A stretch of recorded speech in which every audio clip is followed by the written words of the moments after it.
Hello, my fellow adventurers. I'm currently at Blizzard HQ getting the inside scoop on the big problems facing Season of Discovery right now.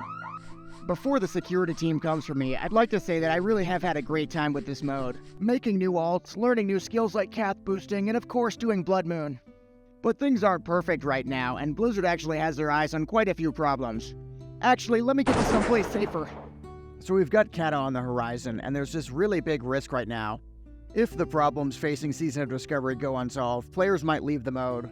And then once players leave the mode, it'll be just way harder to bring them back. That's why we're going to be looking at the 5 major issues plaguing the Blizzard offices right now. Plus, we'll be discussing the solutions Blizzard is likely looking at. Alright, so the first problem becomes immediately apparent if we head into a Gren's office. There's a big storm of drama brewing with class balancing and certain classes having a really hard time finding raid spots. In fact, some classes like rogues are being left out of raids entirely. It's causing serious problems right now because players are getting full bis and not even being allowed in raids at all. Samson over here is having a terrible time and says rogues feel the worst they've ever felt. And meanwhile, shamans just got way overbuffed to the point where they're the most desirable class to bring to any raid. The big issue to me comes down to the 10-man raids, which I previously enjoyed quite a bit in BFD. Unlike in BFD though, the new 10-man raids are leaving a lot of people out in the cold. The first solution Blizzard will be looking at is to increase raid sizes in Phase 3.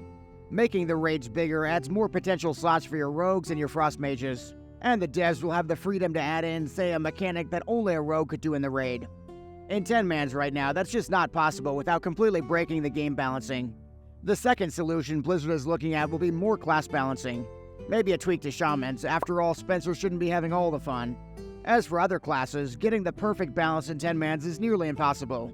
But classes like rogues are definitely being left out more than others because of a lack of utility. Adding in more utility via runes in Phase 3 seems like a really logical step to take. The second problem Blizzard is facing is that Gnomeregan really isn't puggable, at least compared to BFD. In Phase 1, we could easily clear BFD with pretty much any group, and there were minimal wipes. In Gnomeregan, though, the mechanics of the raid all but require you have prior experience or you risk wiping multiple times.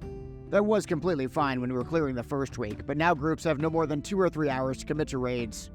The end result is that pugs have become pretty elitist in a lot of cases, not accepting players without high-end parses. Spogsy on Reddit lays out the problems in his post. He mentions the high personal responsibility of the raid being an issue, as well as players not wanting to risk losing their raid ID.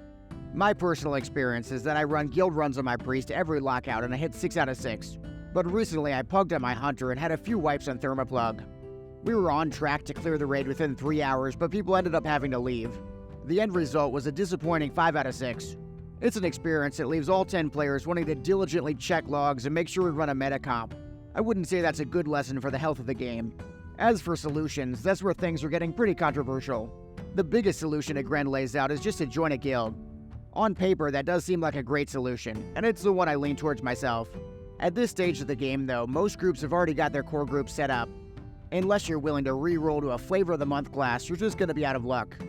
The other solution that Gren lays out is to make your own groups with players and just enjoy the pug journey together. That sounds amazing, but it really doesn't address the problem that most WoW players have. Most people just don't have more than 3 hours to commit to a raid. A few wipes on Menagerie and Thermoplug and suddenly half your raid has to leave. The third problem is that the mode is designed for players to make a lot of alts, but there are still too many barriers to making alts. Let's talk about a typical scenario where you hit level 40 in about 20 hours with the new XP bonus. Then you immediately start hunting for the big missing runes you need.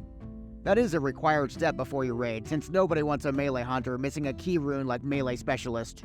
And so you head out and you do the 90-minute Dark Rider quest chain. Not a problem, except the next alt you make will also have to do the same quest chain, and your third alt. It never ends. And then the same problem comes up with the Grisby rune as well. For some reason, as fun as the runes have been to get in Season of Discovery, something about getting them on alts feels like more of a chore than it should. And there's another barrier to making alts, which is the PvP side of things. Blood Moon is definitely a blast, and it's my favorite part of Phase 2, but it doesn't feel great going in on a fresh alt just to get required pieces of gear for the raid. Burdening the rest of your group with a fresh character and slowing down their coin generation as you get farmed. And while we talk PvP, the Warsong rep on alts is feeling like a big barrier too. Some of my key pre-bis and true bis pieces like my bracers are locked behind Warsong rep. I did get Exalted on my priest and I had a really good time doing it, but getting Exalted on several other alts feels like way too much of a grind. And as a sad result, I'll never have a true bis hunter in Phase 2, which really doesn't feel ideal. Ultimately, all of these alt issues are minor complaints. I'd say Blizzard has done a really good job making this mode extremely alt-friendly. But these are all issues Blizzard is actively thinking about, and the solutions are far from obvious. Over on Reddit, LZuck has an idea. Account-wide reputations. What do you guys think about the idea of account-wide reps in Season of Discovery? Do you think it's too much like retail or a good idea? So talking about reps, this brings us to problem number 4, which is that it's impossible to balance PvP right now. The burst meta is still going strong, and it's making classes like warriors feel really weak. The problem is that if you balance around PvP though, you end up affecting PvE. We can all remember back to Phase 1 when hunter pets kept getting nerfed and it kept negatively affecting their raid performance. There's unfortunately no easy solution to balance PvP. As Syntax says on YouTube, they can't buff classes without breaking PvE and PvP mechanics. It's just a limitation of vanilla. If you make warriors strong in PvP, that all but guarantees they'd be dominating the meters in Gnomeregan as well. Meanwhile, blanket changes like giving 30% more health to PvPers means classes like priests end up way too strong. One potential solution is to separate PvP and PvE abilities. Most of us already know that would be a bad idea though. Games like Guild Wars tried that already, and the separation caused a lot of confusion and made everything way too complicated. Now this is where I'll also add in, I haven't really PvP'd as much in this phase outside of Blood Moon. In the end, I guess I'm just not a huge fan of the burst meta. And since you can get a Wrathy rep from Blood Moon, there just hasn't been as much need for me to PvP this phase. I am curious how you guys feel about PvP in Phase 2, let's talk about it in the comments. That brings us to the final problem Blizzard is facing right now, the longevity of the mode. There are real concerns about how many players will want to keep playing from 40 to 50 and then the endgame. As the levels get higher and higher, the amount of time required keeps going up. Except the mode is designed all around making several ults and raiding on each of them. That's going to be a really tough sell at the 50 and 60 brackets. As fun as the mode is, much of the player base needed a permanent 100% XP boost just to be prodded to level 40. It's ultimately possible that classic leveling is just too much of a time commitment when leveling several characters.